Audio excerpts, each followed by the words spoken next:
अस्सलाम वालेकुम। तो आज हम दोबारा डिस्कस करने जा रहे हैं पेल्विक टिल्ट को। पहले मैंने इस पर वीडियो बनाई थी थोड़ी शॉर्ट सी, तो इस पर थोड़ा सा आज डिटेल से इसको देख लेते हैं, क्योंकि वाइवा उस पर जो भी आपका काइनेसियोलॉजी का होता है फर्स्ट सेमेस्टर का, उसमें एक स्टेशन लाजमी पेल्विक टिल्ट के बारे में सवाल जो आपसे कर रहा होता है। तो इसमें क्या होता है कि आपका जो इरेक्ट पोजीशन में जो आपका पेल्विक है उसको स्टेबलाइज करने के लिए दो चीज़ों की जो है बहुत ज़रूरत होती है। आपका वर्टिब्रल कॉलम और हिप जॉइंट, यानी आपका वर्टिब्रल कॉलम और हिप जॉइंट पे एक एंगल बनता है स्पेशल, जो हेल्प करता है कि आपका जो पेल्विस है वो स्टेबलाइज रहे और आप सीधी पोजीशन में ज़्यादा देर तक खड़े रह सकें। ठीक है, इसमें क्या होता है, इसमें टिल्ट या इंक्लाइन आगे की तरफ जो आपको टिल्ट हो रहा होता है आगे की तरफ या पीछे की तरफ या लेटरली, उसकी कुछ टाइप्स होती हैं। वैसे जो नॉर्मल टिल्ट होता है वो एंटीरियर पोस्टीरियर टिल्ट होता है, क्योंकि आपका जो बोन है वो आपके लेटरल साइड पर अटैच होता है, फीमर। ठीक है, फीमर जो आपका लेटरल साइड पर अटैच होता है, तो वहाँ पर वो एग्जैक्टली बीच में उसके लिए जगह नहीं है अटैचमेंट की। ये देखें आप, बोन बना हुआ है, थोड़ी सी आगे की तरफ ज़्यादा है और पीछे जो है वो गैप ज़्यादा है, आगे देखें कम है। तो यहाँ पे जो आपका बोन अटैच होता है तो आपका पेल्विस बिल्कुल सीधा नहीं रह सकता। ये हमने लेटरल एंगल देखा है। आपका पेल्विस अगर बिल्कुल सीधा रहेगा तो आपका जो पोजीशन है ना खड़े होने की, वो अब्रप्ट लगेगी और वो बिगड़ी हुई लगेगी। जब अगर आपने स्केलेटन देखा हो तो आप देखते हैं कि आपका फीमर बोन जब आपके नी के लेवल पर आता है तो वो अंदर की तरफ मुड़ जाता है और आपके पेल्विक के साइड पर वो थोड़ा सा चौड़ा एंगल बनाता है।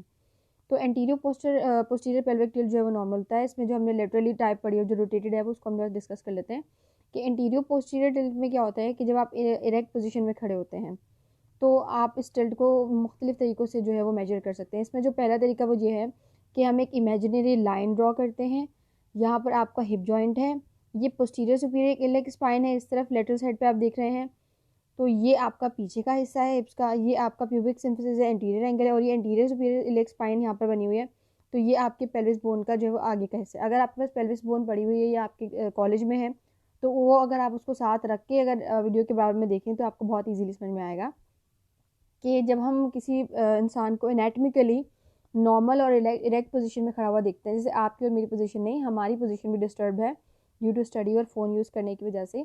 एनाटमिकली जो हम पोजीशन देखते हैं कि एक बंदा अगर सीधा खड़ा हुआ है तो हम उसको जब लेटरल साइड से देखेंगे तो एक इमेजिनरी लाइन ड्रॉ होती है जिसके पास हम जो है पेल्विक इंक्लाइनोमीटर से जो है वो एंगल मेजर करते हैं। 50 से 60 के दरमियान जितना भी एंगल आता है वो आपका नॉर्मल आता है। यानी ये आपका हिप बोन है। अब आप जिस पोजीशन में ये है, आप अपने इस हिप बोन को अगर आपके पास रखा हुआ है तो इसी पोजीशन में पकड़कर देखें और फिर वहाँ पर एक लाइन ड्रॉ करें।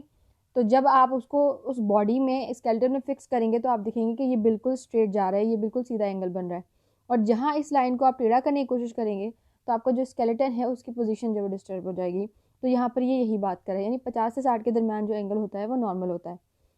The angle of pelvic tilt is said to be normal in standing position when the anterior posterior leg spine and pubic symphysis all lies in the same vertical line। ये वाली बात जो मैंने अभी कही वो है, वो इसमें जो डिस्क्राइब की गई है, यानी जो आपकी एंटीरियर सुपीरियर लेग स्पाइन वो और आपका प्यूबिक सिम्फिसिस जो आगे वाली जो जगह है, ये वाली जो बनी हुई है जहाँ पे प्यूबिक सिम्फिसिस प्यूबिस लिखा हुआ है, तो ये वाली जब एक ही लाइन में आ रही हूँ, जिस तरह मैंने आपसे कहा कि इस बोन को पास रखकर जब आप एक लाइन ड्रॉ करेंगे तो जब ये एक लाइन में आ रही होगी तो वो पोजीशन जो है वो इसकी बिल्कुल सीधी पोजीशन होगी। आपका इंटीरियर सुपीरियर इलिक स्पाइन के दरमियान में ये जो एंगल बनेगा ये बनेगा 50 टू 60 का, और ये जो है वो आपकी नॉर्मल स्टैंडिंग पोजीशन जो है वो कहलाएगी। इस पेल्विक टिल्ट को नॉर्मल कहते हैं।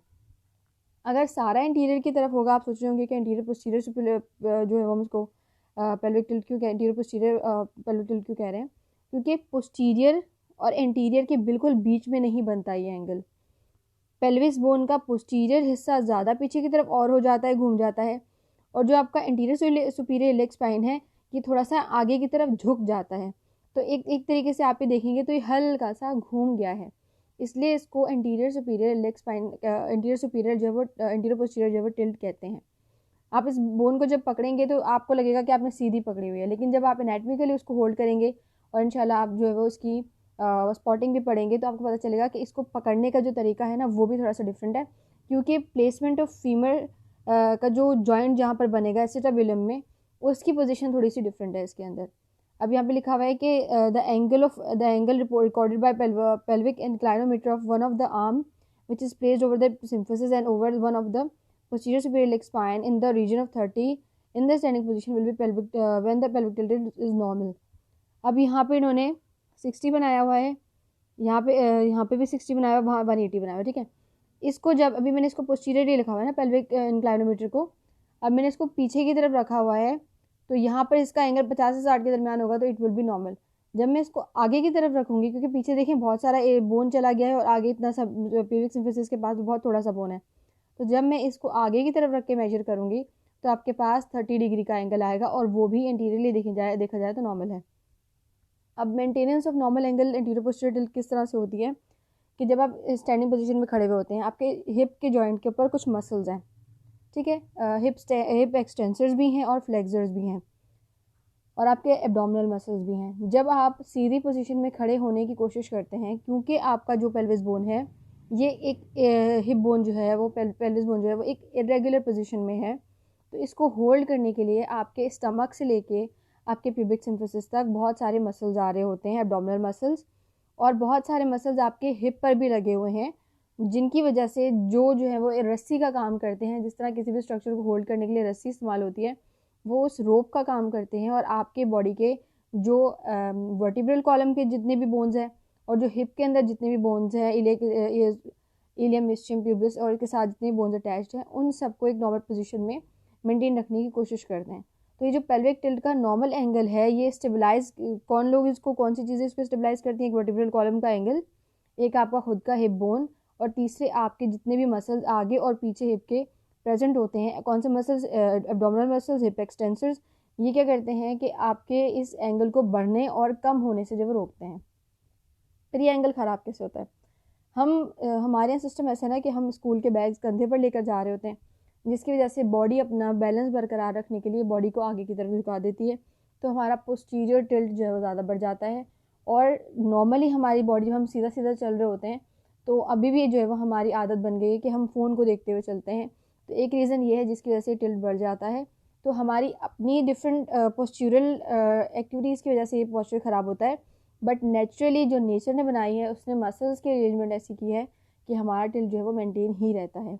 अब इसमें अल्ट्रेशन कैसे होती है? फॉरवर्ड टिल्टिंग में क्या होता है, देखें इसको दो लाइन में याद करें। फॉरवर्ड टिल्टिंग में होता है कि आपके फीमोरल हेड के ऊपर जो आपके हिप फ्लेक्सर्स लगे हुए हैं, जब वो कॉन्ट्रैक्शन करते हैं, जब हिप फ्लेक्सर की कॉन्ट्रैक्शन होती है फीमोरल हेड पर, तो आपकी फॉरवर्ड टिल्टिंग ऑफ पेल्विस होती है। और जब हिप एक्सटेंसर्स की आपके जो हिप एक्सटेंसर्स हैं उनकी जो है वो कॉन्ट्रैक्शन होती है आपके फीमोरल हेड पर, तो आपका जो पेल्विस है वो बैकवर्ड टिल्टिंग की तरफ चला जाता है। यानी पीछे से मसल्स खींचते हैं तो टिल्ट बैकवर्ड हो जाता है, जब आगे से मसल्स खींचते हैं तो वो टिल्ट एंटीरियर हो जाता है। लेटरल टिल्टिंग में क्या होता है? जिस तरह से ये बनी हुई है पिक्चर, इसमें सारी जो ग्रेविटी है वो आप सारी की सारी अपने एक लेग पर डाल देते हैं, और दूसरा लेग आपका फ्री होता है, यानी सारा वेट जो है वो अपनी बॉडी का वो आप एक साइड पर डाल देंगे, या वो लेफ्ट पर डाल दें या राइट पर डाल दें, और आप उसका दूसरा लेग जो है वो आपका फ्री होता है, उस पर इतना वेट नहीं होता। तो ये आपकी लेटरल टिल्टिंग में जो है वो आ जाता है। रोटेशन में क्या होता है? जब अपने लेग्स के बीच में ज़्यादा गैप देकर खड़े हो जाएं, या आपने ज़्यादा जो है वो अब जैसे वो